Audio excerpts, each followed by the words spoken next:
So my thanks to all of you, and now it's on to Chicago, and let's win there. Thank you very much.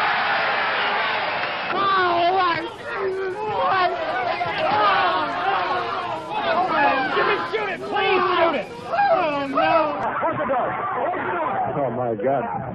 Senator Kennedy has been shot in the head. I am right here. Rafer Johnson has a hold of a man who apparently has fired the shot. He still has the gun. The gun is pointed at me right at this moment. I hope they can get the gun out of his hand. They have the gun away from the man. On June 5th, my sister came into my bedroom at 7 o'clock in the morning, and she said Robert Kennedy was shot. And I was 10. I was devastated. I thought Sirhan was the killer. And for many years I thought he was the killer. But I started reading books, and the more I read, the more I thought to myself, there's more to the story than what's being told. Sirhan, this is a question that I think the doctors asked you several times. If you had 3 wishes now, what would they be? I wish that Senator Kennedy was still alive. I wish that every day that I've been here. Second one,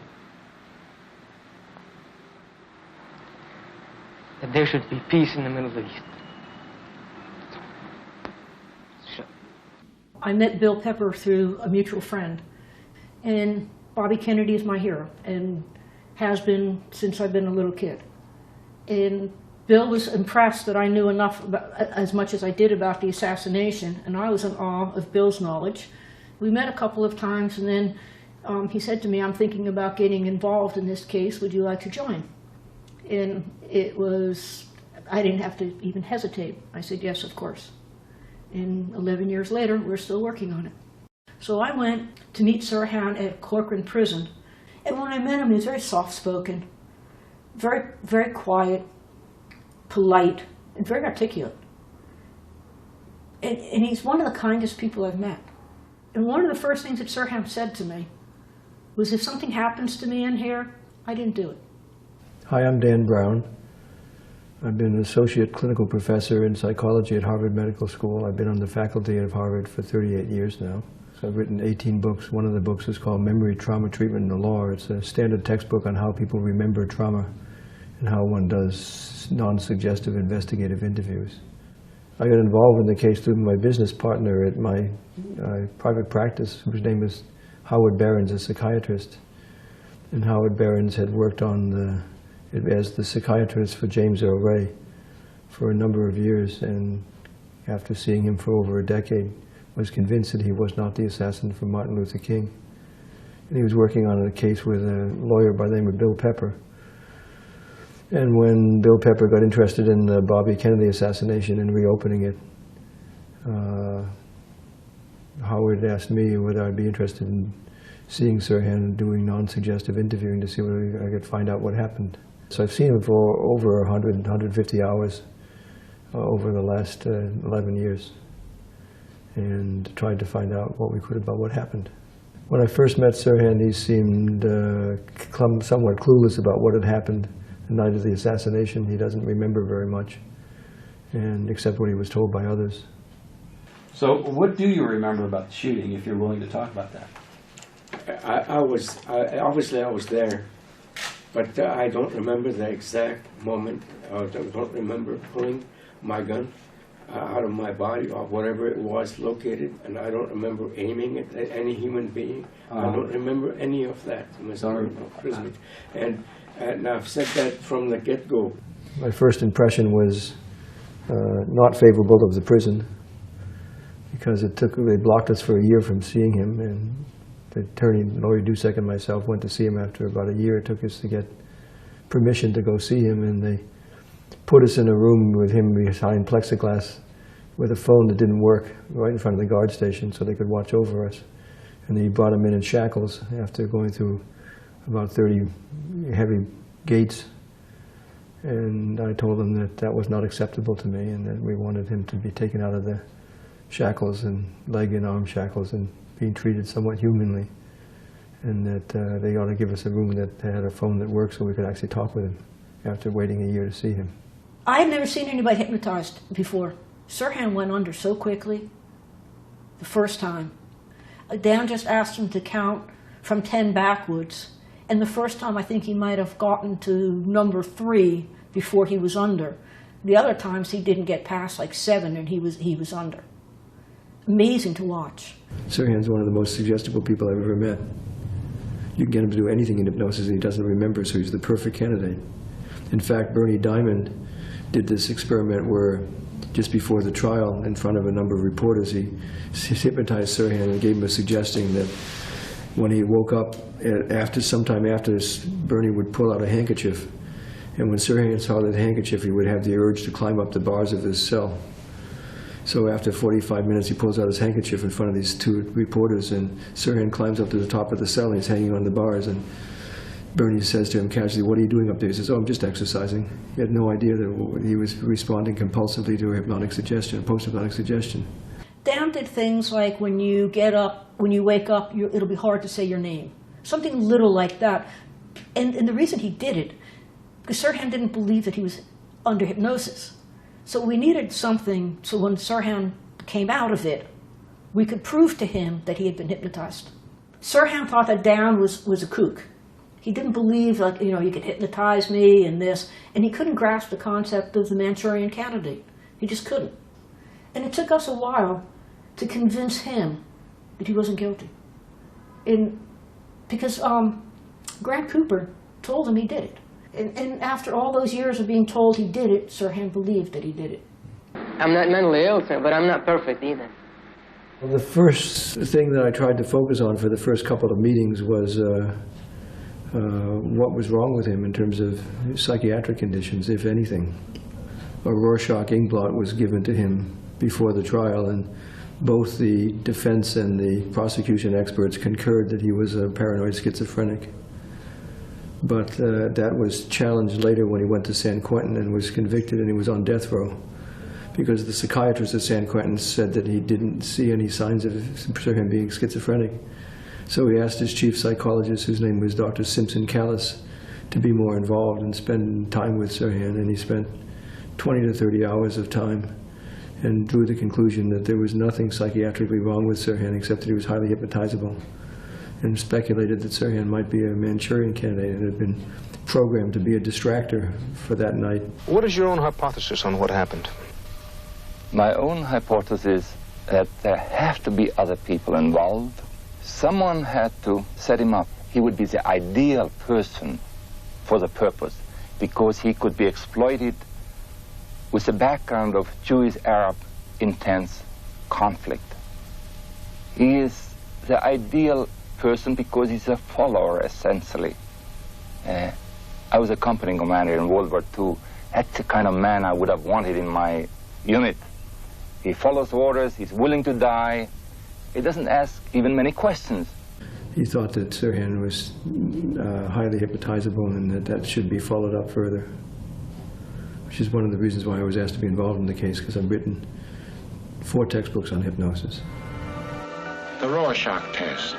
The things that the patient's imagination sees in these cards give significant clues to his personality makeup.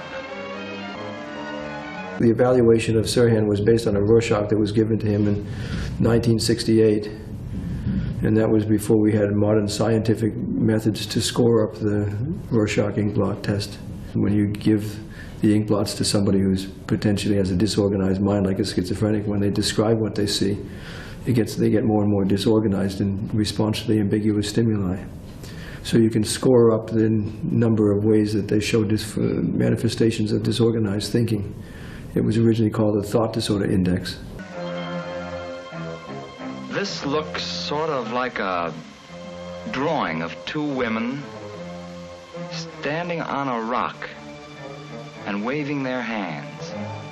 I gave the Rorschach inkblot test to Sirhan as one of the first things I did, and scored it up with the Thought Disorder Index. And there was also another streamlined scoring system that came out some years later called the Exma Special Scores. I scored up both of those tests, both of those scoring systems with the Rorschach that I administered to Sirhan. And they were completely clean. He had no evidence of thought disorder whatsoever, so he couldn't be schizophrenic by current standards. Therefore, I gave the Rorschach protocol, I sent it to an expert blind without telling who it was, and asked for an independent opinion, and he said it was completely clean. Then, not knowing that it still existed, I found a copy of the original Rorschach protocol that was used before the trial, and I scored it up both with the longer thought disorder index and the shorter ECNA special scores, and again, it was clean. So I gave it to the expert blind, and he said it was clean. And so we got 4 tests, both given 47 years later, and at the time of the trial, this guy was never schizophrenic, never met any scientific standard of being schizophrenic. And that raised the question about the inaccuracies of the diagnosis at the trial. They were just grossly wrong. He also has a dissociative coping style, and he is on the Johnson compliancy scale. He scored quite high, which means he goes along with what people suggest to him. He's not very memory suggestible, which means that you can't suggest to him things that will change his memory very much. His memory suggestibility is quite low, which means he's been exposed to so many different opinions over the years that doesn't get him to alter his memory or come up with false memories. And can you explain what dissociative coping style means for the lay person? It means that when he's under stress, he tends to compartmentalize things. There's a part of the mind that doesn't know what's going on, and there's another part of the mind that sort of knows but isn't available. And he scored extremely high in dissociative coping style. Now, the reason why that's important is because if you want to train somebody to do something outside of their knowledge, they have to be highly hypnotizable, they have to be highly compliant, and they have to be able to dissociate that knowledge away from consciousness. He scores very high in those 3 personality characteristics, so he's the perfect candidate for Manchurian candidate training. Other than that, there's nothing else wrong with him. I did all these psychological tests on him, including tests of violence potential, which he was very low on. And having done all those tests, the prison was sort of at a disadvantage for the parole hearings because they didn't know what tests I administered and what I was going to say. But they brought in a psychologist of their own, Dr. Carrera, who didn't know the tests that I used and fortunately did a lot of the same tests, empirically derived, scientifically based tests, and found out that there was nothing wrong with him. She gave the same violence potential risk tests that I gave. She gave some of the same assessments for personality disorders. And their own prison psychologist came up with the independent conclusion that there was nothing psychiatrically wrong with this guy. So Simpson-Callis, Dr. Simpson-Callis at San Quentin, myself, and Dr. Carrera now, we have 3 independent opinions all saying the same thing. That there's nothing wrong with this guy psychiatrically, other than the fact that he meets the type of personality characteristics for the kind of person you can do undue suggestive influence with. Now, open your eyes and look at Kennedy. Where is your gun? Reach for it. Reach for it, Sirhan. Reach for your gun. Let me see you shoot the gun, Sirhan. Shoot the gun. Shoot the gun. Who are you shooting, Sirhan? Who are you shooting? His fingers are going through repetitive spasmodic movements like pulling a trigger on a double-action revolver. If you look at the old tapes of what Diamond did with Sirhan, he led Sirhan on. He hypnotized him and then pretty much fed him the replies, which is not the way that you hypnotize somebody to get an answer. Dan Devil led Sirhan on. He would hypnotize him and then just say, Sirhan, I want to take you back to that evening. What do you remember? I reviewed all the audio tapes from Dr. Diamond's hypnosis with him. It's highly suggestive, and Dr. Diamond had assumed ahead of time that he was the sole assassin. So he was simply suggesting scenarios to him, and Sirhan was quite resistive of those kind of suggestions because he's not that memory suggestible. My approach is I didn't assume anything. I just tried to find out what he would report to us, and then over time reconstruct what had happened as best we could. So having got that background on him, then I did 3 things. First was repeated free recall. Tell me more about that. Tell me more about that. Tell me more about that. And then, with no suggestions. And then free recall with prompts. You said this, exactly what he said. Tell me more about that. That's the first phase of the interviewing. The second phase of the interviewing was done with what's called the cognitive interview, where you reinstate the context. Imagine yourself back at the target time, put yourself in that situation on the day of such and such, in that such and such setting, and then freely recall from there. There are about 50 peer-reviewed articles on the cognitive interview showing that you can, in a non-suggestive forum, you can get somewhere between 20 and 25% new information about a target event in a non-suggestive way. And thirdly and lastly, I hypnotized him and then did free recall under hypnosis. So those were the 3 steps in the protocol, so we could preserve the record and show that what he remembered was non-suggested. And how did you keep a record of these sessions? Well, the prison wouldn't let us bring in any recording devices. So we had to take notes. So what I did is take concurrent notes with everything I did, and Laurie Dusek did notes, and we compared our notes at the end of the day and constructed what we both agreed upon. Almost no information came out, and new information came out in hypnosis. Almost all the information that he was able to report came out under free recall or free recall plus context reinstatement.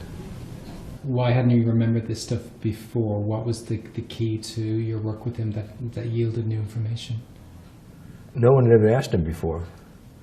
At the trial, everybody assumed that he was the sole assassin, so nobody actually asked him what went on. And he could remember bits and pieces of it, and we put it together over time. He remembered more material over time. But some things are still difficult for him to remember. What Sirhan told me was that he came over to the U.S. as part of a Christian fellowship to be placed with a Christian family in the Los Angeles area, and that he had a sister, I think 3 years younger, who he was very close to, and his sister died of leukemia. And that was very hard on Sirhan. He was 21 at the time, I think. His interest in the occult occurred after his sister died, and he was at a total loss. The only time I've seen Sirhan cry, when he was talking about his sister's death under hypnosis, he just cried like a baby. It really impacted him. And he said after his sister died, he didn't understand what happened after death. And maybe trying to keep a connection with her, he said he started going to bookstores and reading about the occult. He wanted to find out whether there was any religious traditions that would support the idea that there was life after death, that his sister would still be available on some plane in reality. So he started reading the theosophical literature, and from there that brought him to the Rosicrucians, and from there that brought him to a self-hypnosis correspondence course through the Rosicrucians that he paid for. And he was hypnotizing himself on a regular basis. At the time he was working as a hot walker and stable boy at Santa Anita Racetrack in Pasadena. And his 2 best friends, Terry Welch and Terry Rafke, were both, the 3 of them were all hypnotizing each other. And it was very obvious that he was not an ordinary hypnotic candidate. He could do unusual, go into a very deep trance very quickly, and he often didn't remember anything he did in hypnosis. So that was sort of the talk of the stable boys. Sirhan always wanted to be a jockey, but he had no experience riding any horses. And then all of a sudden, one of the people part-time at the ranch, whose name was Frankie, called him up out of the blue and offered him a job riding thoroughbreds at a high-end ranch, Corona Racetrack. You don't take a kid who's never ridden a thoroughbred before, give him a $250,000 horse to ride. It makes no sense. And within several weeks, he had a fall from that horse during a foggy day. And now this is where the story gets interesting, because I looked up the medical records, and he was treated in Corona Community Hospital emergency room by Dr. Nelson, who discharged him 4 hours later from the emergency room with 4 stitches in one eye, that he got a minor injury from falling off the horse. There was no other injuries other than that eye injury.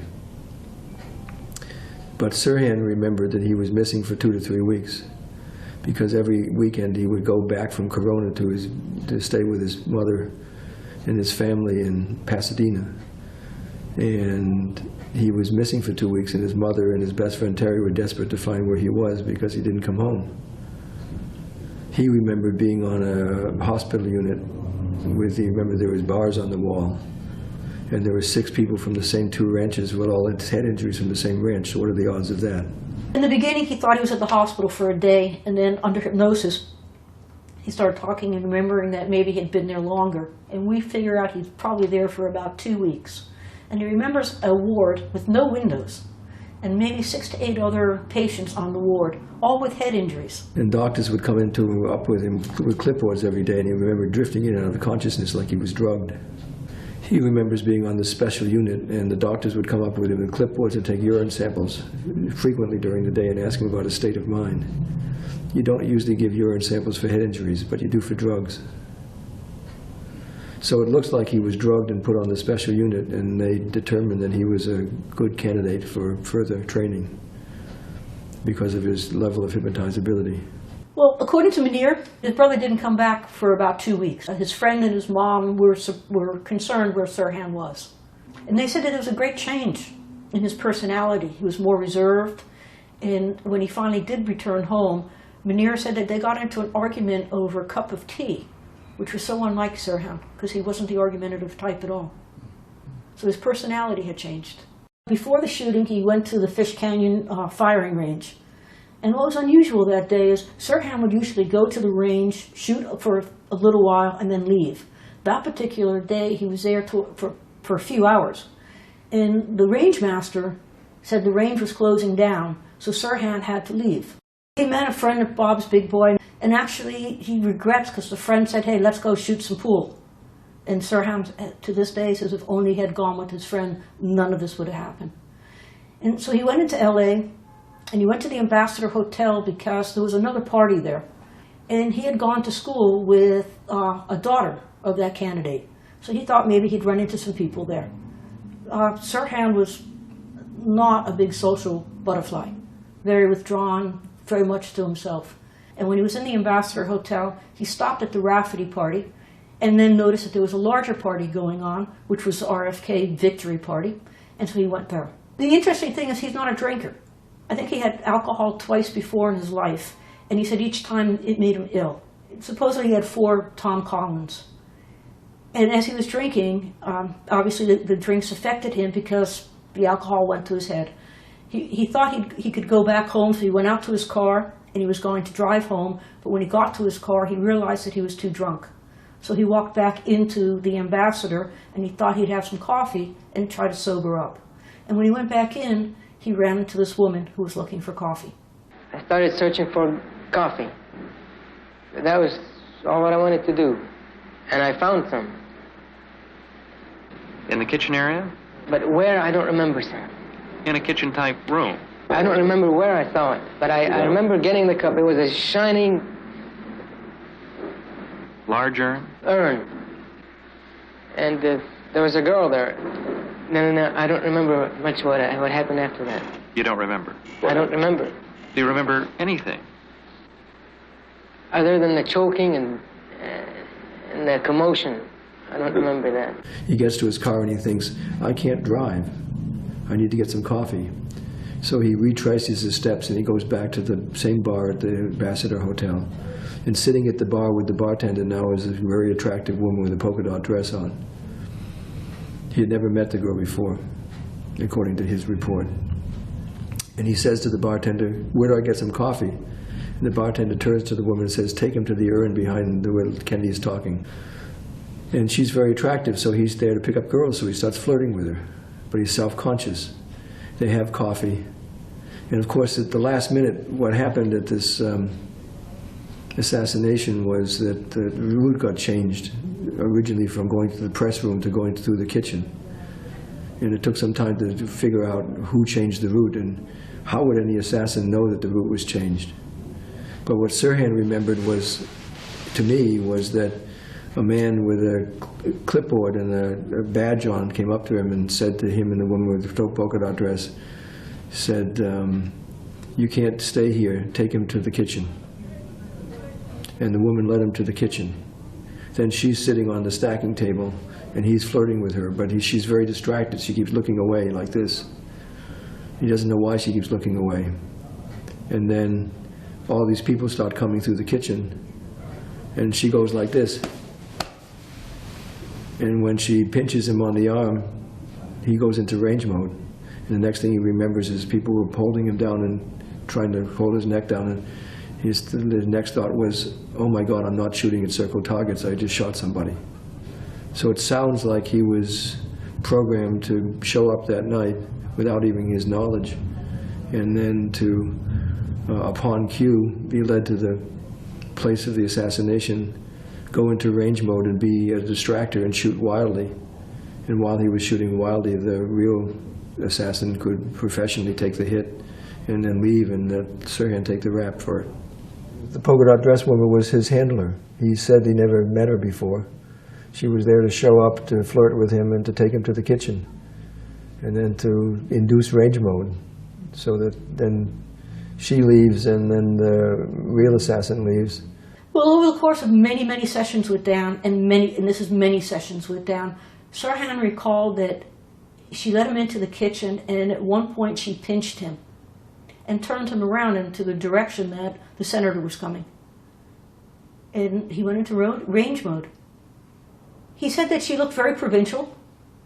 Her nose was a little unusual. He was attracted to her. He said to me he thought he was going to get lucky that night. I mean, he's a 24-year-old guy, and he saw a woman that he thought was beautiful. And Dan and I laughed. We call it the boob job, because Dan said, Sirhan said, she was well endowed. So he was like a little puppy dog following this woman around.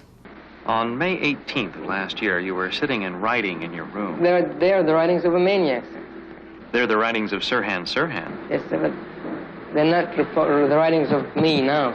The thing that broke the case wide open was the day after he was accused of being the sole assassin. They went to his house and they found 4 or 5 spiral notebooks that were handwriting that looked like his handwriting. A lot of it was nonsensical stuff. But some of the notebooks had inculpatory statements like RFK must die. The master says shoot on command. Killing Kennedy, RFK has become an obsession of mine. And these were mixed in with lots of other things that didn't make a lot of sense.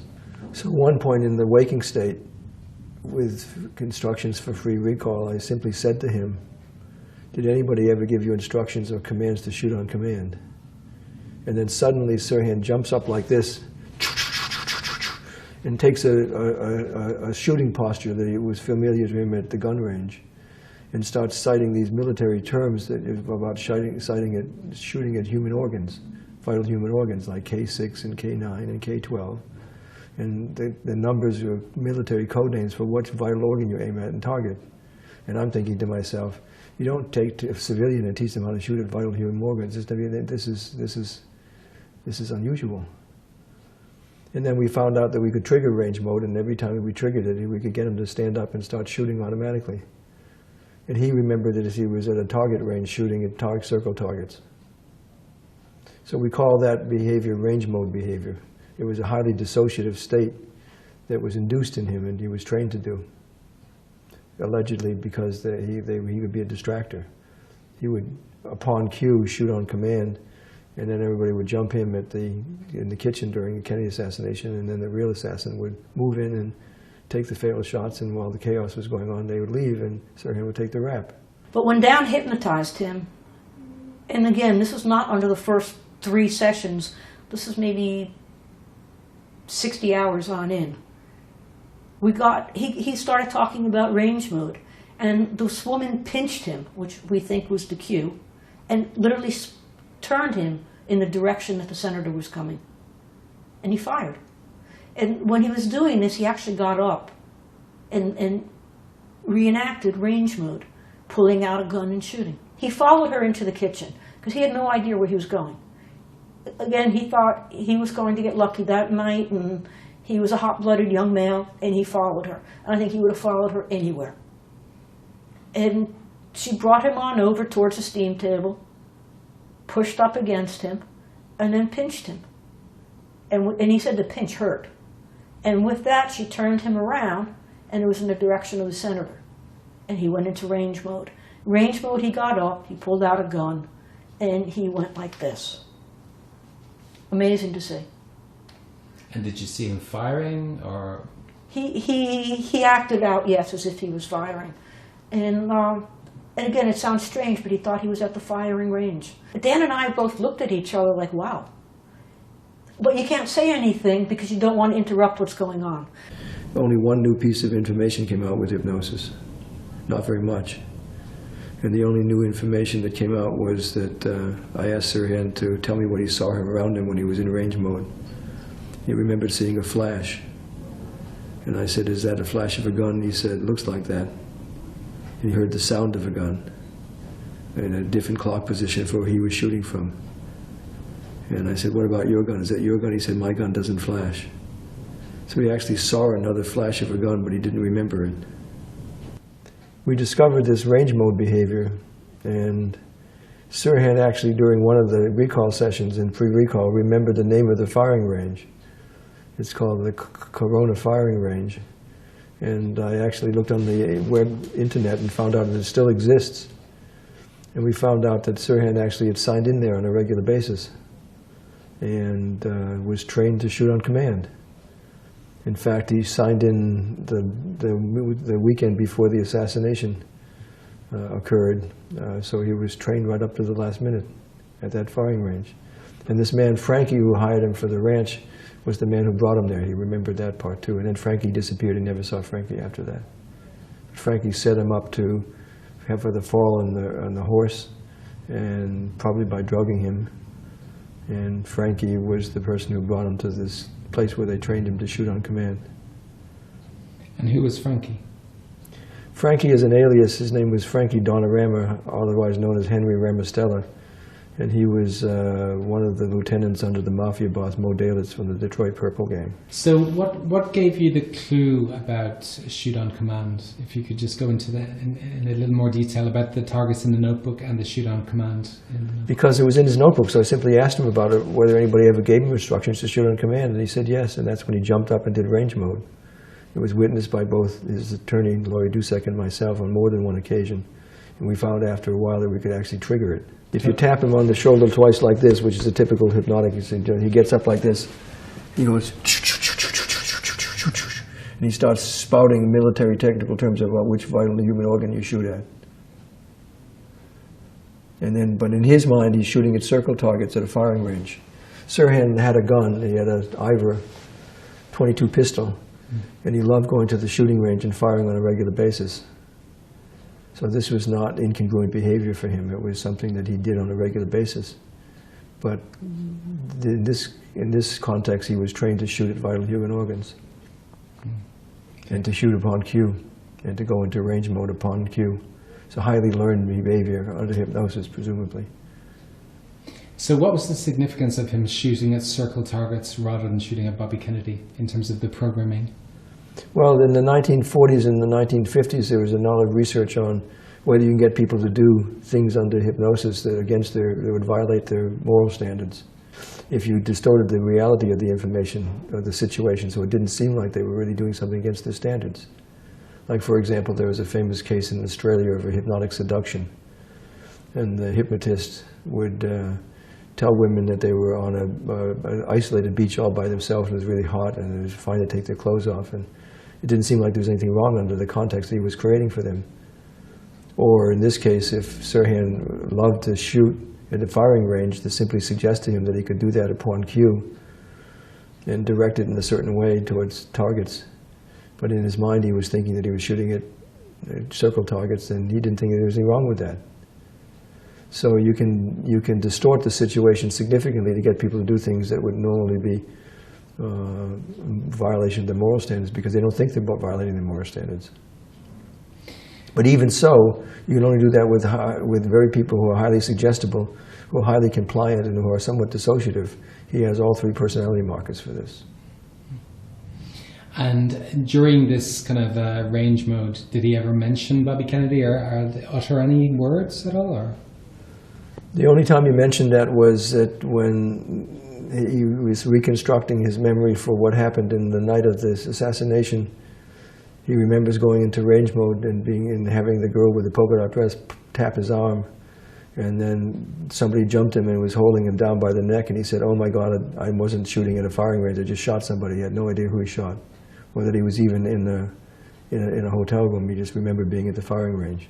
You usually can't convince somebody on hypnosis to do something that they don't want to do, but if you twist it a little bit, Sirhan wouldn't have shot at a human, but if you convinced him it was a target, you know, you could just put a little spin on what you asked somebody to do, and that's what happened. It sounds, again, far-fetched, but there have been studies on this, and people have done it.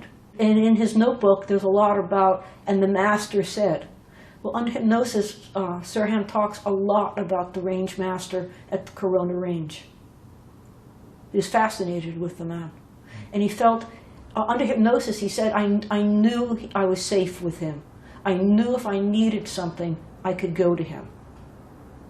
Why? And nobody ever looked into that. After the injury, Sirhan's eyes were bothering him. So he went to a doctor in Pasadena, and the doctor put eye drops in his eyes. And Sirhan had borrowed somebody's car to get to the doctor's. And because his eyes were blurry, he didn't want to drive the car. So he left the doctor's office, and right there was a coffee shop, and he went in. Sirhan had a shortwave radio. He had purchased it from his next-door neighbors, 2 women. It was a World War II shortwave radio. He didn't send messages on it, but he listened into the shortwave radio every evening. So sitting at the counter in this coffee shop was a man with a brand new Sony shortwave radio. And Sirhan just thought that was strange. But he was fascinated with the Sony shortwave. So they started talking. And the gentleman started talking about anti-government matters, and he was smoking a pipe, blowing smoke into Sirhan's face. There was a man, unusual man, which we named Radio Man, who had a turned-down handlebar mustache, horn-rimmed glasses, and spoke in a foreign accent. He said like a Cajun accent. And this man had a shortwave radio set up in the diner, coffee shop, which was very unusual. Next visit to the doctor, again eye drops were applied. And I sometimes wonder what were in the eye drops. But eye drops were applied, and again he went back to the coffee shop, and who's sitting there? What we now call the Radio Man. And the first time he had told Sirhan that he was working on a thesis, and that he would like Sirhan to read it. So Sirhan was a little confused, because this guy was not a professor, and too old to be a college student. He had a strange mustache, and he spoke with almost like a Cajun accent. So Sirhan stepped out on the street with this guy the second time, and this guy showed him his paper, and it was anti-government. And when asked what, he said it was anti-Nixon, anti-LBJ, but there was no mention of RFK. And he said he thought that this guy was just crazy. And he said that this person was raving on about anti-government stuff, about killing off government officials. And he said that's where the ideas came to him about killing off government officials. They came from this man named Radio Man. And every time he went to the eye doctors, he would visit Radio Man again, and because he would be set up in this diner. It turns out that the Saturday before the assassination, Sirhan had actually signed into this Corona firing range for some last-minute training, and he was with a man that they described as having a foreign accent and a turned-down handlebar mustache, but he refused to sign his name. He wouldn't sign in. So we don't know who he was. But that's where Sirhan got the ideas from about killing government officials. He said they were suggested to him. I could never get him to remember anything about what happened the weekend before the assassination. But if I take the Google Maps and I take the mileage from his place in Pasadena to Corona firing range, it looks like he made 3 trips. It almost matches exactly the mileage on his car. He signed in at least one of those trips. So we know he went there at least once, and probably more than once. Given the fact that he may have been at this firing range most of that weekend, practicing range mode, then what was unclear to me is what he did the rest of the weekend. So I just casually asked him one time, well, what did you do nights? And he said, I played on my shortwave radio. And then he starts tapping out Morse code. He was tapping out certain signals and not even know that he was tapping them out unconsciously. So I thought, well, maybe that explains the writing of the notebooks. We asked him what channels he would listen to on his shortwave radio, and he'd listen to channels like America, Freedom America. He'd listen to channels from the Middle East. He'd listen to channels from Europe. And then he said that there was one channel that he listened to every night, and it was a Morse code. And he said it was so clear, and that it had to be right nearby. And he said he didn't know Morse code. And it bothered me. And I started talking to Dan about it. So Dan we managed to get the prison to allow us to bring an MP3 player in. So what I did is I took his notebooks and I took 10 neutral statements about things that he wrote in the notebooks, and then 10 inculpatory statements like range master says shoot on command, RFK must die. And I found a program on a computer where I could take those statements and type them into Morse code, and I randomized them. And it took a while to get permission from the prison to bring in an audio playback that I could play him. So I just gave him a pen and put it in his hand, and didn't say anything else. And then when I talked to him about other things, I played on the Morse code in the background. And sure enough, when the inculpatory statements came up in Morse code, he would write down inculpatory statements. Not the same ones, but he would write down things like killing a government official and things like that. I even put in a couple dummy things about killing contemporary people, and he wrote them down. So you can get him under hypnosis to do automatic writing. It's one of the features of a high hypnotizable. And the hand is dissociated. He doesn't even know the hand is writing. So it looked like all of those notebooks were things that were suggested to him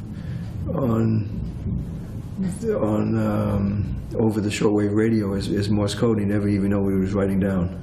Not being hypnotized, Sirhan had no concept what Morse code was. Under hypnosis,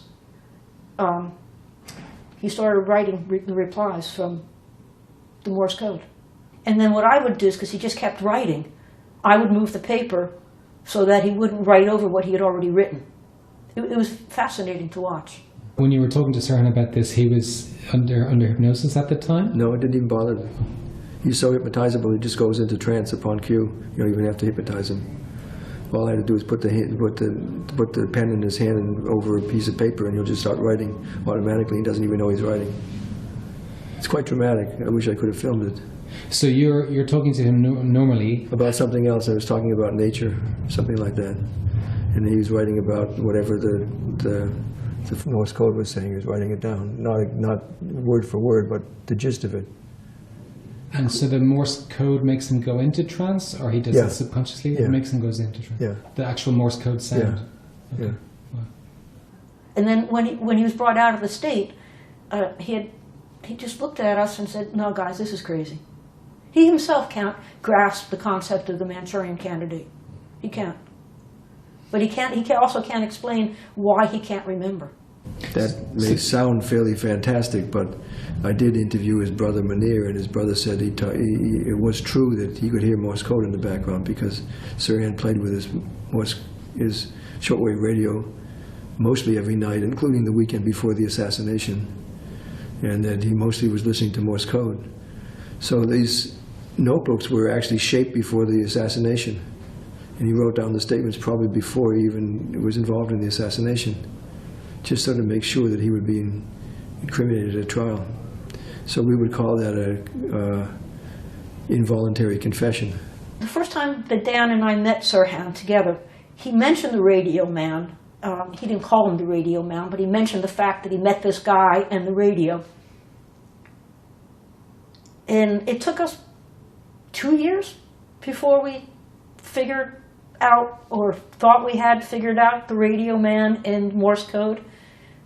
And to see Sirhan, who said he doesn't know Morse code, under hypnosis being able to decipher Morse code. So I honestly believe that notebook was dictated to him via the Morse code. That may seem fantastic, but you have to remember the historic context of this. In the 1950s and 1960s, the U.S. government was concerned about, particularly the Soviets involving themselves in brainwashing of people in the Moscow show trials in the 1930s and 40s. And then in the Korean War, of course, a number of American troops were captured and brainwashed and reverted to a communist ideology. 95% of them reverted back to their original ideology within 3 weeks of leaving the prison camps, but 5% never did. So there's about 5% of people who are unduly suggestible, and they are highly vulnerable to suggestive influence. And that, in order to keep up with the Soviets and the Russians, particularly under Allen Dulles, the CIA was involved in secret mind control experiments in the 1950s and 60s. They got caught for it. One experiment they got caught for that was embarrassing to them was at William Allison Memorial White Hospital in Montreal. And they were taking outpatients, kidnapping them, putting them on an inpatient unit, strapping them down, and playing the same tape loop over and over again to erase the mind, giving them LSD and giving them hypnotic suggestions, a combination of sensory deprivation, LSD, and hypnosis. They were so above the law that they would take anybody. There were several subjects who were kidnapped who were spouses of Canadian cabinet members. They did whatever they wanted to do. So we know that they used a combination of hypnosis and psychedelic drugs and sensory deprivation. So we know that that research was being done in several research centers in the 1960s and early 70s about mind control under a project called MK Ultra that the CIA was involved in. And in fact, I had worked at Maryland Psychiatric Research Center in 1971, and there was a lab there by John Lennox who did work on hypnosis and sensory deprivation and hallucinogens. And we later found out that the whole research center was funded by the CIA. This was one of their sites. None of us knew that at the time. One of the other sites was run by Jolly West, the head of the psychiatry department at UCLA.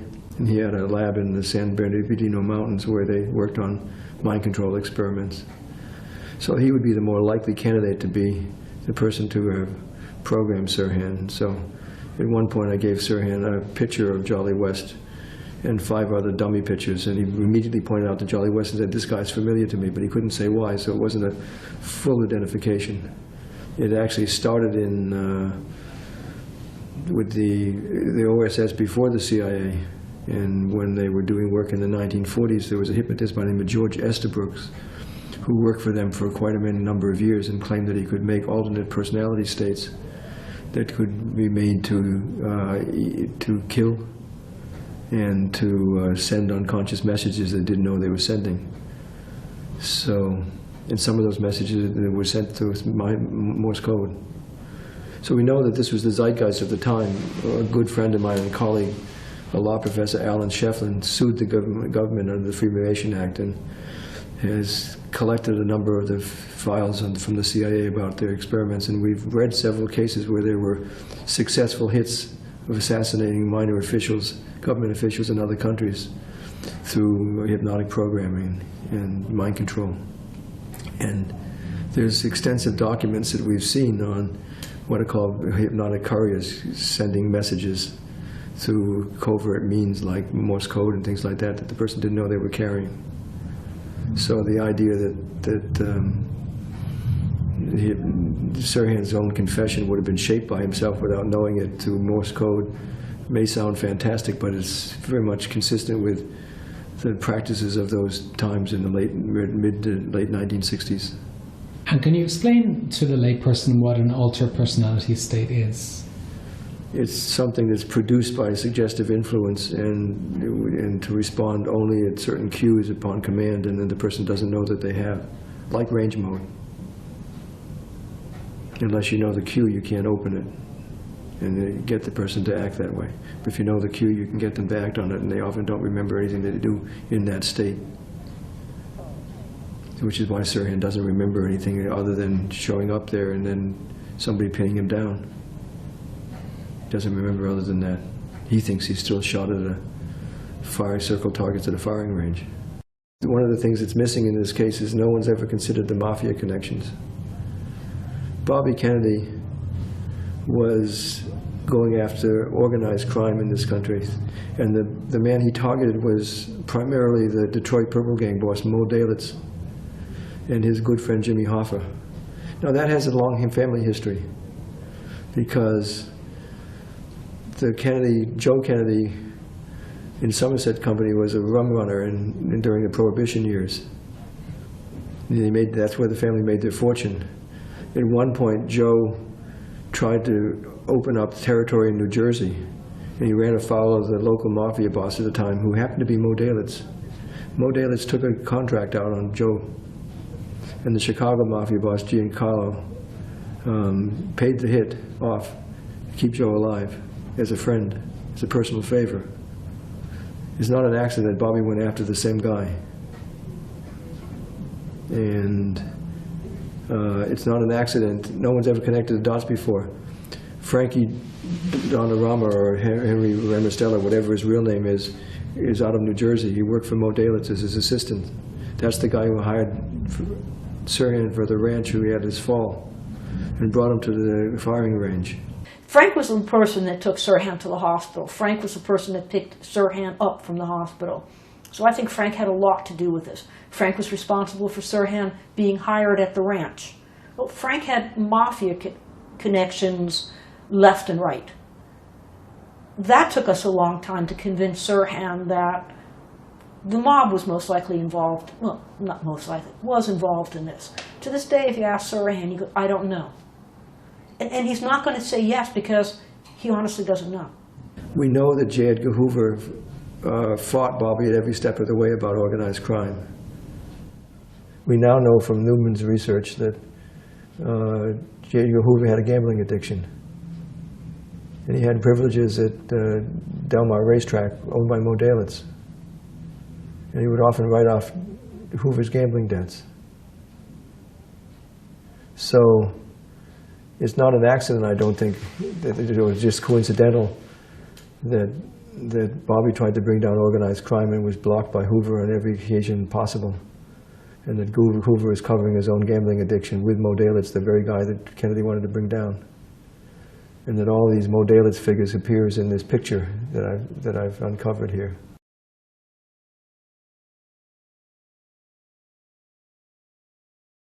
They admitted that we showed the possibility of a second gun person, but we didn't show who it was. We showed the possibility of mind control, but we didn't show who did it. That's not our job. Our job is to raise the doubt. It's the state's responsibility then to figure out who did it. We applied to the Supreme Court. We were rejected. We've exhausted all our legal recourses here. The only way that what we could succeed on is if we had a civil case and we could ask for an evidentiary hearing. But that's going to cost a lot of money, and we just don't have it. After they blocked us for a year of seeing Sirhan, we finally went to Cochrane for the first time and saw him for 2 days. And my wife and I have an apartment in San Francisco, and we live in the Boston area. So I was flying from Fresno back to San Francisco to stay overnight. And in my bags, I had all the Bernie Diamond video cassettes and a Sony Walkman. And I get on a 12-seater plane with one other passenger, and I watch the bags get put on the plane. And I wait for an hour for my bags at San Francisco Airport, and I go up to a woman from United Airlines and say, where are the bags for such and such a plane? And she says, they came on Carousel 4, the commuter carousel, 45 minutes ago. I said, no, I've been waiting at the commuter carousel for an hour. They never came in. So I filed a missing bag report, and I get the bags back 4 hours later in my apartment. They've all been searched and gone to, and they left some of the tapes running in the tape recorder. But that was just the beginning. What happened from there is that the following week I was teaching a clinical course on treating attachment disorders in children in St. Louis. It's 11 o'clock at night. And my friends, a couple who were sponsoring me, who were friends of mine, witnessed this. I'm waiting for my bags to come in, and I watch a woman from United Airlines take my bags and walk off with them. So I race after her and say, you're taking my bags. And she says, these bags are to be rerouted to the military base in San Diego. And I said, no, we have a problem here. You see, I have bag tags, and they match. And they belong to me, and what you're doing, I don't care if you work for the airlines, you're stealing my bags. Give me my bags back. And she says, no, I'm rerouting them. And I said, I'm going to start screaming, and you're going to have a security breach, and you're going to have state police and Homeland Security here, and you're going to have to explain why you're stealing my bags, unless you tell me who gave you these orders. And sure enough, in front of my friend, she says, looks on the clipboard and says, all bags associated with the Kennedy party to be rerouted to the military base. That's not subtle. For the next 2 years, every time I got on a plane, which is about every 2 weeks, my bags were stolen. That's a violation of search and seizure rights. Then I had 5 tax audits. And every time I get a different tax audit and a different IRS agent. So I had a tax lawyer working with me. And he called up a number of times to negotiate some settlement with them. What they wanted the last tax audit was original receipts at the end of the year. They wouldn't take credit card summaries for Schedule C receipts. I said, that's ridiculous. Nobody's going to do that in this country. So finally, my tax attorney is caught talking with an IRS agent, and the IRS agent says to him in confidence, he says, look, I don't understand that we've audited your guy 4 times, we never find anything. He's honest. This makes no sense to me. So he calls up my attorney the next day and says, I don't know why, but your client has a tag on his account by a top U.S. Treasury Department official that we should harass him as much as possible within the boundaries of the law for the rest of his life. I just got my 5th tax audit. It's been 11 years now of harassment. Then we submitted the case to the 9th Circuit under new evidence. The law says that they have to act in 60 days. It took 3.5 years before they denied their appeal. We sent it to the Supreme Court, and we caught the U.S. Supreme Court in a lie. The brief that we sent in, they wrote us back and said, denied, reviewed such and such a day and denied, except that the date that they reviewed it was 2 months before we sent in the brief. They can't explain that. So what kind of person has the power in this country that they can make a phone call, violate an upstanding citizen's search and seizure rights, put a tag on his IRS account for the rest of his life, and get the 9th Circuit and the Supreme Court to violate its own rules? That's scary to me. I don't know what this is all about, but certainly we're exposing something here that needs to be exposed, because I had the illusion that we actually had a democracy in this country, and I think it's worth fighting for, and passing it down to the next generation to our kids. It's still worth fighting for. We had something precious in this country, and we pissed it away. I want it back.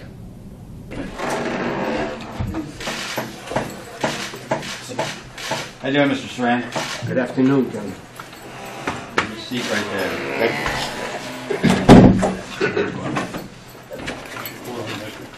This is a subsequent number 13 parole consideration hearing for Sirhan. The inmate was received on 5/23/69 from Los Angeles County. The inmate received a term originally of the death sentence, which was reduced in August 16, 1971 to life with the possibility of parole. I wanted to jump across the table a couple of times, and only one attorney can talk, so Bill Pepper did the talking. But I had to almost sit on my hands a few times because I was just so mad. And his parole was denied. The panel has reviewed all the information received from the public and all relevant information that was before us today, and have concluded the prisoner is not yet suitable for parole and would pose an unreasonable risk of danger or threat to public safety if released from prison. And I think he spoke very eloquently in 2011. He apologized for being there. He apologized for anything he had done. But he couldn't, by then he was beginning to realize that he didn't think he did it. So how could he admit something that he's got no recollection of?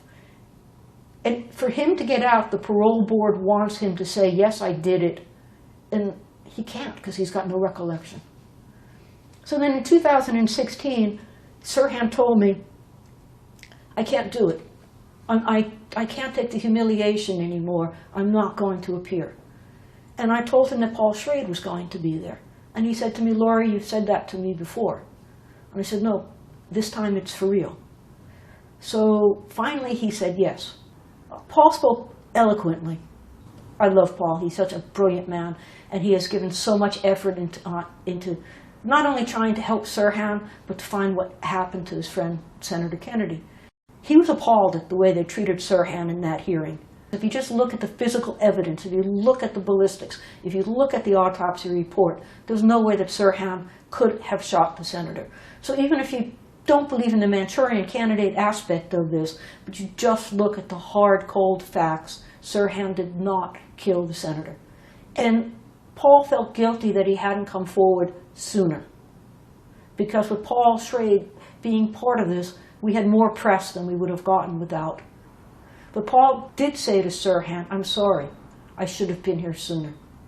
And Paul does feel guilty about that. But he shouldn't, because he's done more than just about anybody trying to get to the truth. Sirhan was deeply touched by what Paul had to say. When he went to try to shake Sirhan's hand at the end, they wouldn't let him. Was Sirhan surprised that his parole was denied? No. Was I surprised? No. I was angry. And then after the hearing, they ransacked his cell. When he went upstairs to his cell, his bed was on the floor and all his personal belongings were scattered around his cell. And that's not done by an inmate, that's done by a guard. Because he has his own individual cell. Why? Why are they trying to intimidate him? I don't know if I'm going to be able to get Sirhan to another parole hearing because he feels so humiliated being there. And then they intimidate him prior to the parole hearing, and then they intimidate him afterwards. And he says after a parole hearing, he just goes into a funk for days. How he has kept his spirits up all this time, I could just say it's his belief in God. What is your favorite book of the New Testament? Oh, I think the whole Bible is my favorite book, but I would say maybe Psalms. I like That's the Psalms. the Old Testament. The New Testament is. The New Testament. I like that expression in Luke 4:16 to 23. I like that very much because it instills and renews my hope that sooner or later I will be found suitable for parole and get out because Christ promised that to all the believers. I've had the most contact with Sirhan over the last 11 years than anybody outside of prison. I've become very fond of him and protective. Because he doesn't really have anybody else to do that for him. People think that Sirhan's a monster or that he's already dead. For some reason people think that because he's from the Middle East, he's a Muslim. He's not, he's a devout Christian. And at one of the parole boards, they asked him, well, you have a Quran, why? As if it was a crime to have a Quran. And he said, because it helps me stay fluent in Arabic. After 9/11, he was put into solitary confinement for 6 years. He said to me, the towers hadn't even turned to dust, and they took me out. How many years had he been under custody of the state of California? And they thought he was involved with 9/11? Ludicrous. There's really no justice. And if there's no justice in a case that's so well known, I'm concerned about what happens to the average person. They're going to keep Sirhan in jail until he dies. That's their intent. And he should have been paroled in 1980. 82, I think. The state psychologists do not think he's a threat. He's had no problems in jail. He's been a model prisoner. Dan has done psychological tests on him that match the tests that were done by the prison psychologist, and yet he's still being held. What more work is there that you need to do with Sirhan in the prison, if any? I don't think he's going to remember much more than that I was able to get out of him for the last 11 years. I think the issue here is trying to appeal to the proper authorities to open up the case of a man who's been in jail for 48 years for something he didn't do.